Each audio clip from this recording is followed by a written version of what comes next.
오늘 말씀은 지난주에 이어서 고린도전서 15장 12절부터 22절까지 되겠습니다. 고린도전서 15장 12절에서 22절까지 같이 읽겠습니다. 시작.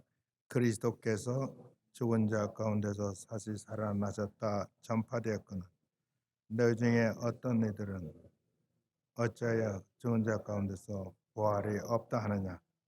만일 죽은 자의 부활이 없으면 그리스도도 다시 살지 못하였으리라.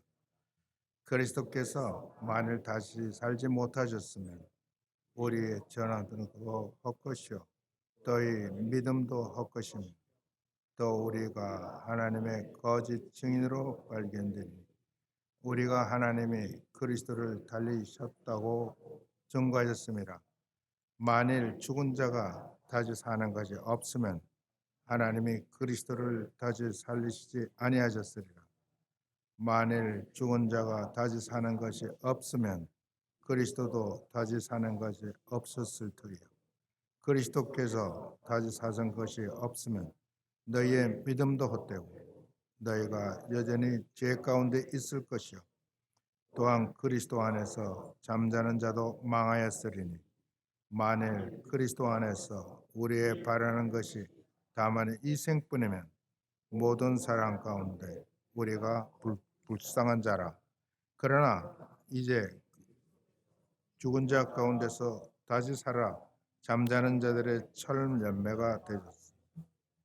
사람이 말씀이 죽은 자의 부활도 사람으로 말미암는도다. 모든 사람이 죽은 것 같이 그리스도 안에서 모든 사람이 삶을 얻으리라.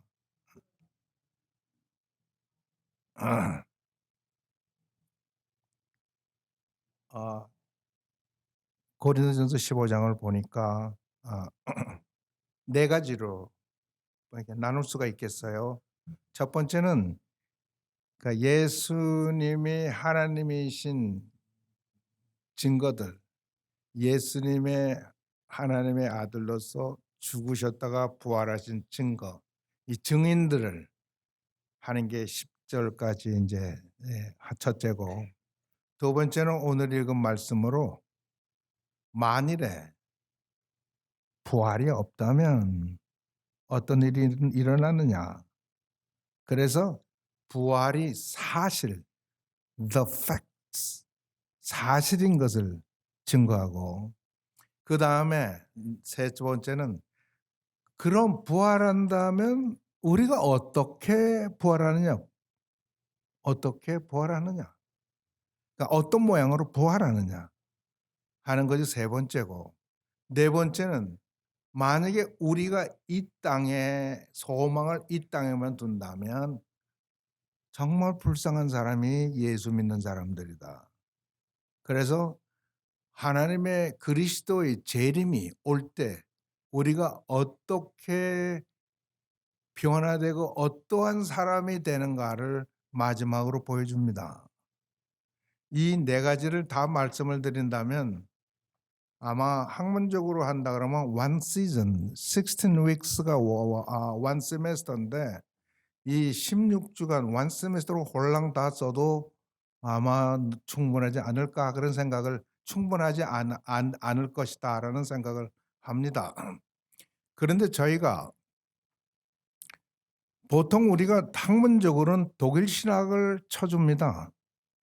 그런데 유럽 독일의 교회들이 전부 다 이제 투어리스트들이 댕기면서 좀 그 사람들은 다 없어지고 그 경건하고 그 우렁찬 선지자적 복음적 사명을 외치던 그 교회들은 없어지고 건물만 남았습니다.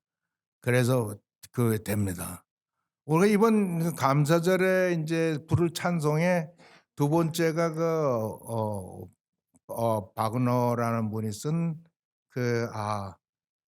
것 중에서 하나는 이제 하나를 우리 찬송할 건데, 바그너라는 사람이 그것을 쓴 것은 타너이저라는 오페라에서 그가 구라파를 여행하면서 베네스 바로크 그런가 하는 사원을 보고 그 흥황하던 그 사원이 그게 다 폐허가 되고 이제 투어리스트 구경꾼 된 것을 바라보고 마음에 느낌이 있어서 이 교회에서 있을 만한 그 영적 흥황과 악마들의 흥황 이런 것에 의해 되는 것을 한 사람의 그 육신의 정욕을 묘사해서 표현한 게 타나오이조라는 오페라인데 어마어마하게 웅장한 서곡이 한 12분 연주하는 건데 서곡만 한번 들어보세요. 멋있습니다. 그래서 우리 이번 부를 성가대의 합창도 그 서주가 아주 웅장한 마치로 그렇게 진행합니다. 왜 유럽이 이렇게 되었는가 제 스스로 생각해 보면 너무 이론적으로 했기 때문입니다. 학문은 항상 증거하는 이론이 있어야 되는데 신학도 학문의 한 일이라고 볼 수 있으니까 예전에는 신학은 모든 학문의 최고였어요. 여왕이라고 그랬어요. 그래서 신학에 이해하는 것을 다 들었는데 신학이 변질되기 시작하면서 자기네들의 이론을 이렇게 하고 나니 증명하려고 하다 보니까 또 학교에서 그걸 가르치지 그러니까 하여튼 내가 보기엔 유럽의 모든 교회들은 신학 때문에 이 형편이 됐다라고 저는 생각을 해요. 그러니까 이론으로 하게 되면은 안 돼. 안 된다는 게 왜 안 되냐면 이 놀랍게도 그리고 우리 좀 무지스러운 것 같아도 우리는 이 하나님을 만나고 구주를 만나고 복음을 듣고 성령의 역사 속에서는 오직 믿음으로 할 때 성령이 역사하신다는 겁니다. 학문은 학문대로 내버려 둬요. 부활에 관한 많은 논문이 있고 학문 증거가 있지만 여러분 그냥 참고를 하시는 거는 좋지만 stick with this Bible. 이 성경에 그냥 집착하십시오. 바울은 이야기합니다. 이 초대교회 때 바울의 설교를 듣고 베드로의 설교를 듣고 예수님의 설교를 들었던 분이 계셨던 그때도 부활을 의심하는 사람들이 있었어요. 여러분 부활이 의심되지 않아요? 저는 의심 많이 했었어요. 부활을. 믿음 생활을 하고 신앙을 가지고 있으면서도 부활을. 참일까? 정말일까? 환상일까?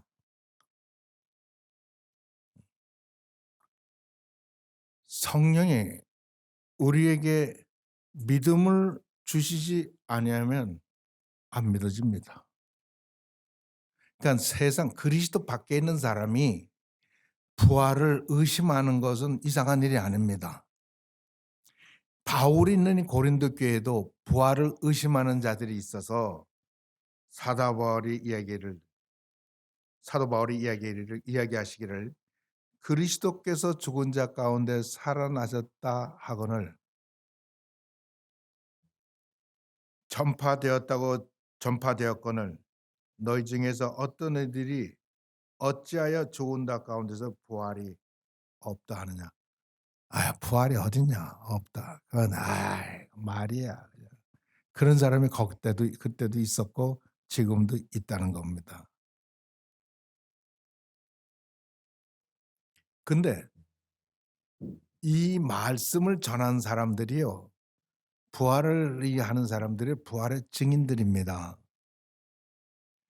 이 15절 1절에서 10절에 예수님의 부활하심을 하나님께서 나타나 보이실 때 온 천하에 다 보이신 게 아니고 예수님의 부활을 증거할 증인들에게만 나타나셨다고 이해가 되집니다.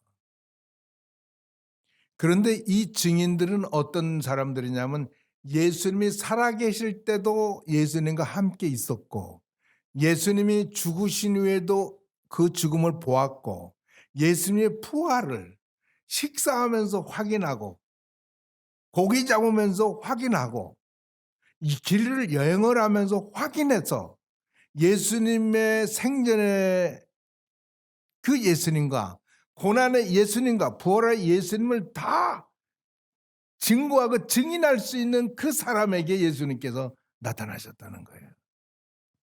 그러니까 이들의 증인이 전혀 거짓이 아님을 우리에게 확증하는 겁니다.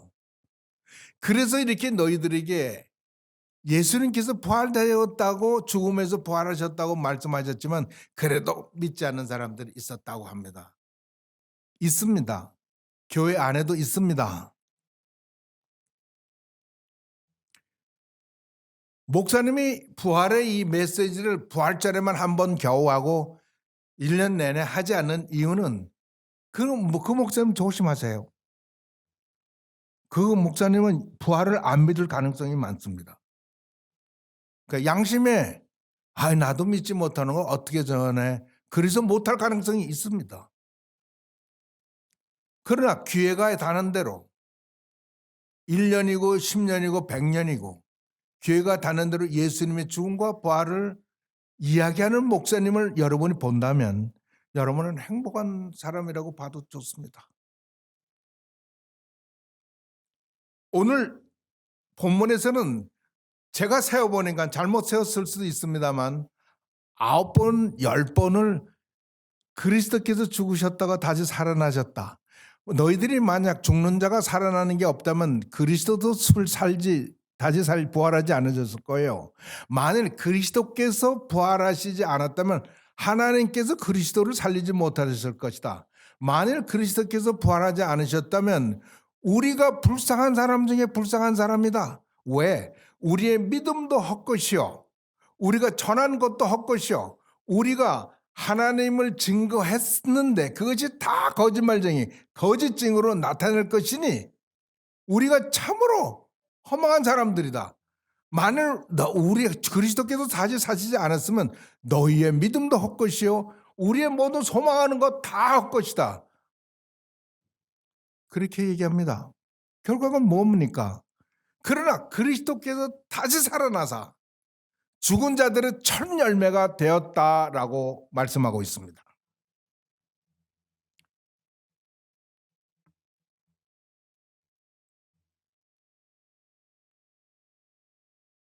19절에는 만일 그리스도 안에서 그리스도께서 다시 사는 것이 없으면 그리스도 안에 있는 우리 바라는 것이다.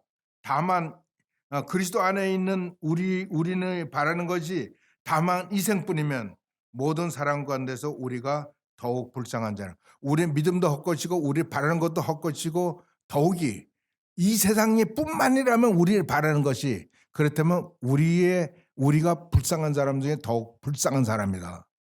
이 말은 그리스도의 부활은 분명한 것이고 사실인 것이고 그러므로 우리의 소망, 우리의 바람이 우리의 죽음 이후에 더 상상할 수 없을 만한 것들 어떻게 다시 표현할지 모르겠어요. 그냥 휘황찬란하다고 말하면 너무 안 돼요. 제가 제일 바라는 게 뭔지 아십니까? 죄에서 자유하는 거거든요. 이 세상에서는 어쩔 수 없이 죄의 유혹이 있어요. 왜 그런가 봤더니 인간이 너무 약해. 하나님 앞에서 그렇게 결심을 해도 어느 순간에 죄의 유혹을 이기지 못해요. 그런 때가 있어요. 그래서 우리는 회개하는 거예요. 여러분이 언제 회개해 보셨어요?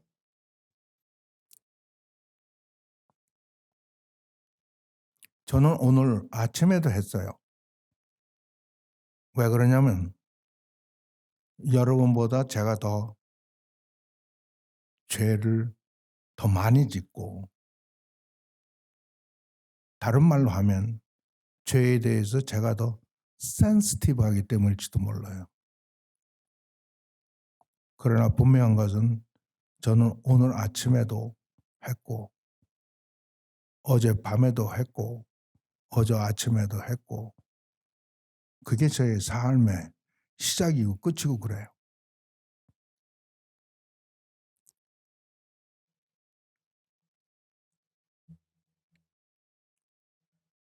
그러나 그리스도께서 다시 살아나셔서 죽은 자들 가운데 다시 살아나서 잠자는 자들의 철매가 됐다는 이 말씀은 무슨 말이냐면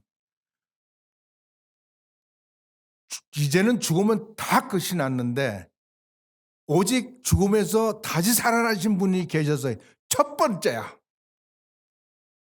어떻게 죽었다가 다시 살아났다는 사람이 많아요. 성경에도 보면 나사로도 그렇고 야이로의 딸도 그랬고 나인성 과부의 아들도 죽었다가 다시 살아났지만 다 죽었어요 또 결국은.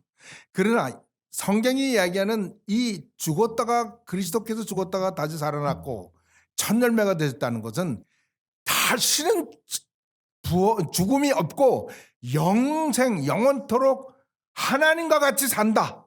는 것은 하나님과 함께 살고 as like God 하나님 같이 사는 것이 영생이라는 거예요. 영생의 질은 오래 산다는 의미가 아닙니다. 하나님과 같이 하나님과 함께 하나님의 의로움으로 하나님의 거룩함으로 사는 게 영생입니다.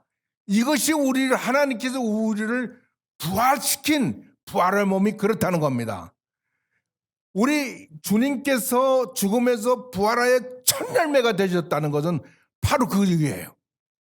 그래서 하나님 우리 주님께서는 곧바로 하나님의 우편에 앉아 계시는 제2위의 하나님이신 것을 증거하셨어요. 사도 바울은 그것을 봤어요. 고난을 받았지만 그가 다시 하나님의 능력으로 다시 살아나 모든 이름에 뛰어난 이름 곧 그리스도라는 이름을 가지고 하나님의 우편에 앉아 계시다고 이렇게 말씀하셨어요. 그가 참진청에 올라가서 다 보고 왔어. 이게 믿어져요? 성령 안에 있는 사람들은 아멘할 수 있고 믿을 수가 있어요. 여러분 수줍어서 아멘 못해요? 바보같이 살지 말아요. 담대하게 살아요. 제가 제일 후회하는 게 뭔지 알아요? 사랑한다는 말을 자주 아내에게 해주지 못한 거예요.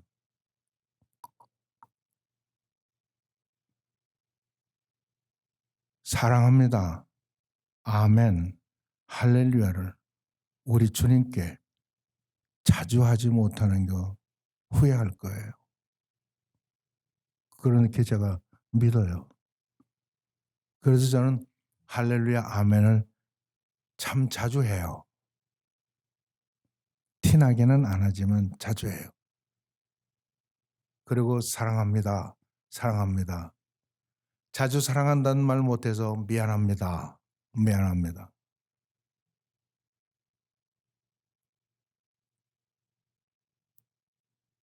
어젯밤에 제 아내를 만났어요.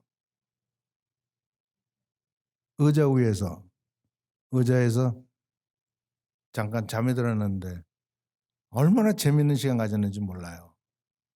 이제까지 아내는 나타나서 한마디의 말도 안 했는데 어젯밤에는 같이 이야기도 하고 그랬어요. 우리 아내가 별로 그렇게 빠른 사람이 아닌데 재빠르고 그러셨어요. 그래서 제가 스투핏한 이야기를 우리 아내한테 얘기했어요. 우리 이대로 같이 살자. 제가 그러게 우리 이대로 같이 살자 그랬어. 그랬더니 예? 뭐 안 되긴 안 돼. 같이 따라가지 뭐. 그런데 안 돼, 가야 돼. 그러시는 그러더니 우리가 비행기를 타려고 그러는 것 같아요. 근데 우리 앞에 비행기 타러 들어갔는데 나는 뭐 서류가 뭐 많은 거 그거 찾느라고 등골에 땀나게 찾아다니면서 했어요.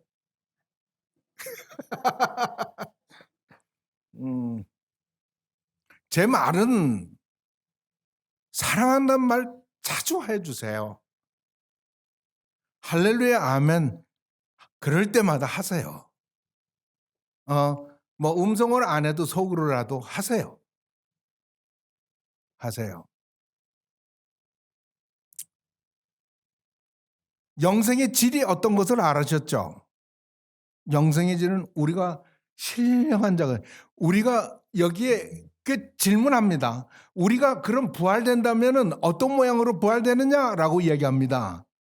그랬더니 바울은 유구인 사람이 있은즉 신령한 사람이 있다는 거예요. 첫사람 아들은 우리를 산영으로 만들었는데 산영이라는 것은 뭐냐면 living soul이에요. 우리 그냥 영생의 영을 받지 못한 상태를 산영이라 그래요. 그런데 마지막 아담, 우리 두 마지막 사람 아담, 우리 예수님께서는 우리에게 살려주는 영이 되셨으니, 그러니까 우리가 예수 그리스도를 믿고 예수 그리스도를 영접하면 우리가 다 하나님께서 예수님께서 살려주는 그 영을 받아서 우리가 영생하는 거예요. 베드로는 뭐냐면 너희가 하나님의 씨를 받았다고 그렇게 얘기해요. 왜 우리가 하나님의 씨를 받냐면 우리가 하나님과 같아야 되니까. 우리가 하나님과 같아야 되니까. 하나님이 우리 왜 의로운 자로 만드시는 줄 알아요? 왜 의로우신 자를 만드는지 알아요? 하나님은 우리랑 같이 살려고 우리를 그야말로 특채지. 이건 특채 중에 특채지. 무슨 우리 실력이 있어서 우리가 무슨 의로움이 있어서 신령한 거룩함이 있어서 하나님을 만나고 하나님 기준 곳에 살고 하나님의 자녀라고 됩니까? 하나님이 우리에게 특별한 은총을 베푸셔가지고 다른 말로 표현이 안 되니까 하나님은 사랑이시니라고 얘기하는 거예요. 그래서 우리로 하여금 하나님의 씨를 받아가지고 우리가 하나님의 자녀가 된다 이 말이에요. 하나님의 자녀가 돼서 살라 그러면 망나니로 살 수 없잖아요. 저는 집을 도망간 적이 있는데 왜 도망갔냐면 그리고 밖에 나가면 집에 못 들어가. 창피하고 부끄럽고 다시 그 학교 못 가고 안 되는 거야. 아버지가 사랑으로 받아주니까 들어가는 거지. 아버지하고 같이 살라 그러면 아버지의 은총이 있어야 돼. 아버지께서 은총으로 나를 받아주시고 그리고 하나님께서 나를 아주 자기 씨로 그렇게 해서 자기 아들로 딸로 자녀로 백성으로 백성도 안 맞아 자녀야. 그렇게 해서 하나님과 똑같이 거룩해지고 신령해지는 거예요. 오죽하면 바울이 그랬겠어요. 우리는 그리스도 예수 안에 있어서 그 예수 안에 있고 그리스도는 하나님께로서 나서 우리의 거룩함과 의로움과 구속함이 되셨으니 그 우리의 의롭고 구속하고 거룩하게 되는 것은 우리의 어떤 행위가 아니라 예수 그리스도를 가졌으면 예수 그리스도를 영접했으면 예수 그리스도 영이 너에게 있으면 너희는 거룩하고 의롭다는 거예요. 왜 우리는 거룩하고 의로워야 될까요? 하나님이 거룩하고 의로우니까 우리도 거룩하고 의로워야 돼. 그렇지 않으면 같이 살 수가 없어. 그러니까 하나님은 우리를 의로운 자로 만들어야 되는데 우리 꼬라지가면 그게 아니잖아요. 안 되잖아요. 능력이 없잖아요. 할 수가 없으니까 하나님의 지혜로 아들을 보내줘서 우리의 그 구속의 역사를 이루시고 우리에게 아들 되는 자격을 주시고 의롭다 너희가 마음으로 믿어 의에 이르고 그리고 뭐라고 얘기한 줄 알아요? 하나님께서 죄로 알지도 못하는 자로 우리를 대신하여 죄를 정하신 것은 너희로 저 안에서 그리스도 안에서 하나님의 의가 되게 하려 함이니라. 이게 하나님의 역사예요. 우리는 이것을 받아들이고 믿고 받아들이는 거예요. 그러면 우리는 뭐예요? 하나님의 의가 우리가 되었다 그 말이에요. 이게 모두 그리스도의 고난과 부활에서 됐는데 부활이 없다고 그러는 거예요. 그러니까 그러면 부활은 우리 어떤 형체로 나타나냐? 그러니까 사도 바울은 얘기합니다. 아주 노골적으로 아주 적나라하게 이야기를 합니다. 뭐라 그러냐면 우리는 썩을 것으로 심었잖아. 맞아요. 어떻게 달리 이보다도 적나라하게 표현할 수 있어요. 우리 모든 행실은 다 썩어 없어질 썩을 것들이에요. 그런데 이 썩어 없어질 것을 썩지 않을 것으로 다시 부활시키며 우리는 다 우리 행한 것, 우리의 모든 행실들이 다 우리는 욕된 것이에요. 하나님을 용화롭게 하는 게 아니라 욕된 것. 그래서 우리는 욕된 것으로 심었을지라도 하나님이 우리를 부활시킬 때는 더럽고 욕된 것이 아니라 하나님의 영광스러움으로 부활시키고 우리는 약해서 모든 것 범죄하고 형편없는 쓰레기 같은 인생을 살았지만, 그래서 우리 행한 모든 것이 다 약한 것들 뿐인데, 하나님은 강한 것으로, 하나님은 약함이 없으셔. 하나님의 강함으로 상하면 우리는 다 이기는 거야. 두고 보세요. 어떻게 우리가 이기나.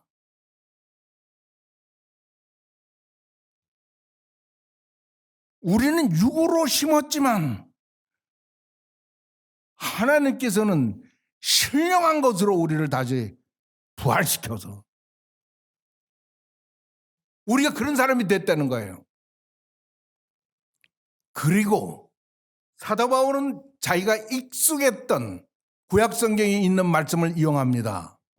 호세아서에서는 우리가 다 살아나리 부활을 이야기하면서 너희 사망아 너희 재앙이 어디 있으며 너희 음부야 너희 멸망이 어디 있느냐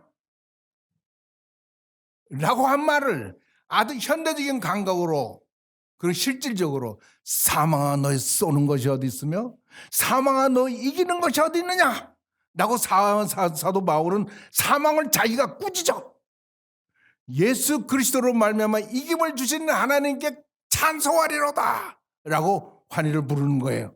왜?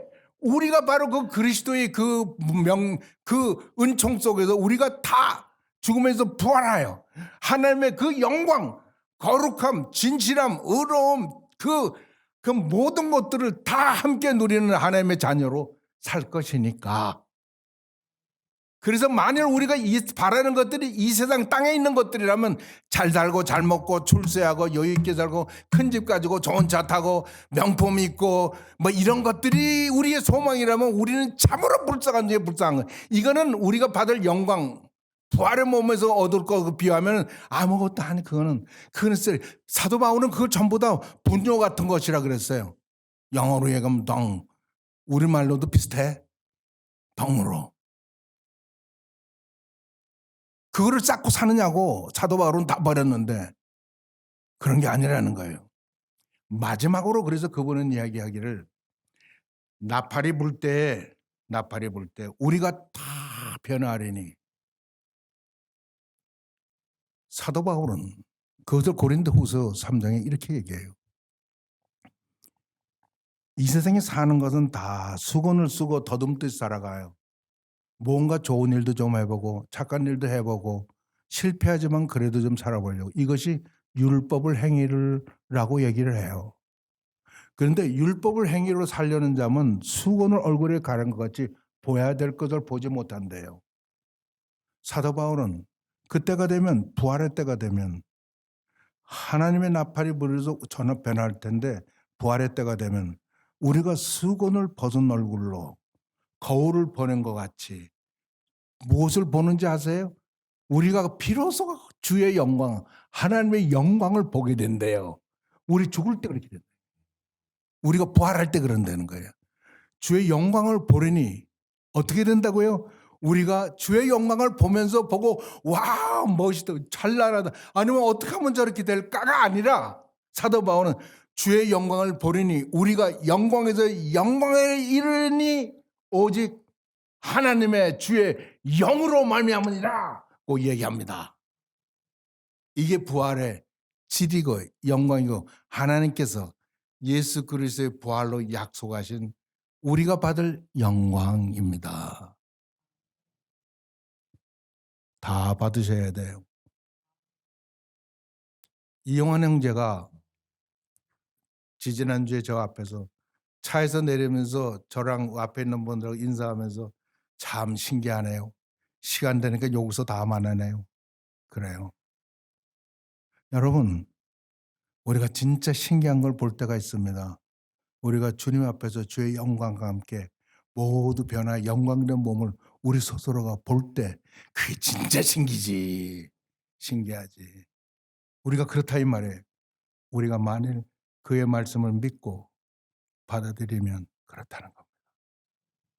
주님을 찬양합니다. 주님께 감사드립니다. 아무래도 이번 감사주일에는 보통 때와는 달리 더 큰 감사를 주님께 드려야 되겠습니다. 주님, 여기 모인 우리 클립턴 침례교회 모든 자녀들 한 분도 이 영광에 빠짐이 없게 하시고 주의 은총 속에 우리 모두가 신기하게 그날에 다 만날 수 있도록 축복해 주심을 감사하고 맨 나날의 삶 속에서 그것을 증거하며 확인하며 즐거움으로 살도록 주님 인도해 주시옵소서. 예수 그리스도의 이름으로 기도합니다. 아멘.